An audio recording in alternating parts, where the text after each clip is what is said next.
আসসালামু আলাইকুম everyone, welcome back to my channel রমণীর কুকিং লাইফ। আজকের পর্বে সবাইকে স্বাগতম জানাচ্ছি বিফ স্টেকের একদম পারফেক্ট একটা রেসিপি দেখার জন্য। বিফ স্টেক কিন্তু কম বেশি অনেকেরই খুবই পছন্দের একটি খাবার, আর বিভিন্ন রেস্টুরেন্টগুলোতে এই বিফ স্টেকের দাম কিন্তু অনেক বেশি হয়ে থাকে। চাইলেই কিন্তু খুব সহজে এবং অল্প খরচে বাড়িতেই এরকম মজাদার একটা বিফ স্টেক তৈরি করে নিতে পারবেন। রেসিপিটা আপনাদের খুবই পছন্দ হবে, আর রেসিপিটা পছন্দ হলে ভিডিওতে একটি লাইক দিয়ে চ্যানেলটি সাবস্ক্রাইব করতে ভুলবেন না। চলুন তাহলে শুরু করা যাক। আমি বলে নিচ্ছি, স্টেক তৈরি করার জন্য কিন্তু গরুর মেরুদণ্ডের কাছে যে মাংসটা, সেই মাংসটাই একদম বেস্ট হয়ে থাকে। এটা হচ্ছে গরুর পেছনের পায়ের উপর অংশ থেকে শুরু করে সামনের পায়ের আগ পর্যন্ত মেরুদণ্ডের কাছে যে মাংসটা, সেই মাংসটার কথাই বলছি আমি। কথায় যে অংশের মাসলগুলো একদমই কম নাড়াচাড়া করে, সেই অংশের মাংসগুলো দিয়ে তৈরি স্টেক গুলোই কিন্তু একদম জুসি এবং টেন্ডার হয়ে থাকে।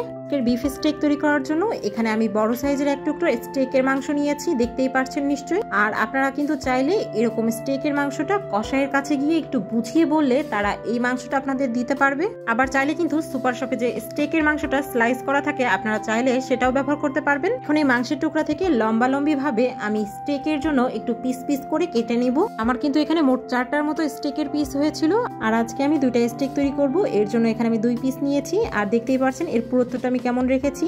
এই স্টেকের মাংসগুলো কিন্তু আমি কেটে নেওয়ার পরেই ভালোভাবে ধুয়ে পরিষ্কার করে নিয়েছি। এখন একটা কিচেন টিস্যু দিয়ে আমি ভালোভাবে একটু মুছে একটু শুকনো শুকনো করে নিচ্ছি। মাংসের গায়ে কিন্তু কোনো প্রকারই পানি থাকা যাবে না। এখন স্টেকটা তৈরি করার জন্য এখানে আমি জাস্ট 2টা উপকরণই ব্যবহার করব। এক হচ্ছে 1 চা চামচের মতো গোলমরিচ আর স্বাদ অনুযায়ী লবণ। অরিজিনালি বিফ স্টেক তৈরিতে কিন্তু খুবই অল্প পরিমাণের মশলা ব্যবহার করা হয়ে থাকে, আর এতেই কিন্তু এর টেস্টটা অনেক ভালো আসে। মাংসের এপিট ওপিট ভালোভাবে আমি গোলমরিচ এবং লবণটা মেখে নিচ্ছি। আর এই কাজটা কিন্তু অবশ্যই স্টেক তৈরির জাস্ট আগ মুহূর্তে করবেন। মাংসের লবণ দেওয়ার পর কিন্তু এটা কোনোভাবেই রেখে দেওয়া যাবে না, তাহলে কিন্তু এখান থেকে পানি ছাড়তে শুরু করবে। এখন স্টেক তৈরি করে নেব, আর অবশ্যই কিন্তু স্টেক তৈরি করার জন্য হেভি বাটন পাত্র ব্যবহার করতে হবে। এর জন্য চুলায় আমি আগে থেকে একটি পাত্র বসিয়ে ভালোভাবে গরম করে নিয়েছি, আর এখানে আমি 1 টেবিল চামচের মতো তেল অ্যাড করে দিচ্ছি। আর পাত্রটা কিন্তু অবশ্যই ভালোভাবে গরম হওয়ার পরই স্টেকের মাংসটা অ্যাড করতে হবে, যাতে করে মাংসটা অ্যাড করার পর পাত্রের টেম্পারেচারটা সাথে সাথে কমে না যায়। আর একই সঙ্গে কিন্তু আমি 2টা স্টেক তৈরি করে নেব। আর স্টেক গুলো যখন আমি অ্যাড করছিলাম, চুলার জালটা কিন্তু হাই আছে ছিল, অবশ্যই হাই হিটে রেখে স্টেক গুলো অ্যাড করতে হবে। আর যখন 1 মিনিট হয়ে যাবে, তখন আমি স্টেক গুলো উল্টে দিচ্ছি। প্রতি 1 মিনিট জাল করার পর স্টেক গুলো উল্টে দিতে হবে, একটানা বেশি সময় রাখা যাবে না। স্টেক গুলো উল্টে দেওয়ার পরই আমি এর উপরে 1 টেবিল চামচ করে বাটার দিয়ে দিচ্ছি, সাথে অ্যাড করে দিচ্ছি কিছু রসুনের কোয়া। এই রসুনের স্মেল আর বাটারের কারণে কিন্তু এই স্টেকের টেস্টটা অনেক গুণে বেড়ে যাবে। এখন স্টেক গুলো আবারও উল্টে দিচ্ছি, যেহেতু আরো 1 মিনিট হয়ে গিয়েছে, আর এই পর্যন্ত কিন্তু চুলার জালটা হাই আছেই ছিল।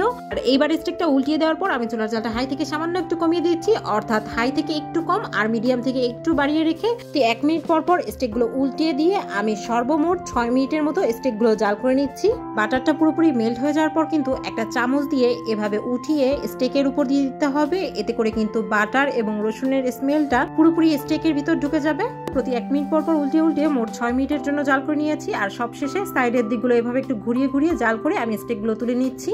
আজকের স্টেক গুলো কিন্তু আমি মিডিয়াম কুক করছি, এর জন্য কিন্তু 4 থেকে 6 মিনিটই একদম পারফেক্ট। আর যদি স্টেক গুলো আপনারা ওয়েল কুক করতে চান, সেক্ষেত্রে কিন্তু 8 থেকে 10 মিনিটের জন্য জাল করে নিলেই হবে। এই তো পারছেন ভিউয়ার্স, এই বিফ স্টেকের কালারটা কতটা পারফেক্ট এসেছে। আর এই বিফ স্টেক গুলো একদম জুসি পেতে হলে এটা কুক করার পর কিন্তু অবশ্যই 10 মিনিটের জন্য রেস্টে রাখতে হবে। আমি এই স্টেক গুলো 10 মিনিটের জন্য রেস্টে রেখে দিচ্ছি।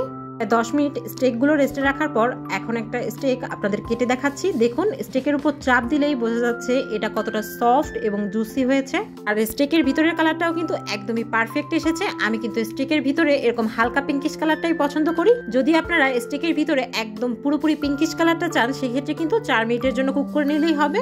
এই বিফ স্টেকের টেস্টের কথা যদি বলি, এক কথায় অসাধারণ, কোনো অংশেই কিন্তু রেস্টুরেন্টের থেকে কম যায় না। আর আমি কিন্তু বিফ স্টেকের সাথে ম্যাশ পটেটো সার্ভ করেছিলাম। স্টেকের সাথে ম্যাশ পটেটো খেতে কিন্তু খুবই ভালো লাগে। ম্যাশ পটেটোর রেসিপিটাও আমি খুব শীঘ্রই শেয়ার করে দেবো, চাইলে চেক করে নিতে পারবেন। আর দেখা হবে নতুন কোনো রেসিপি নিয়ে। আল্লাহ হাফেজ।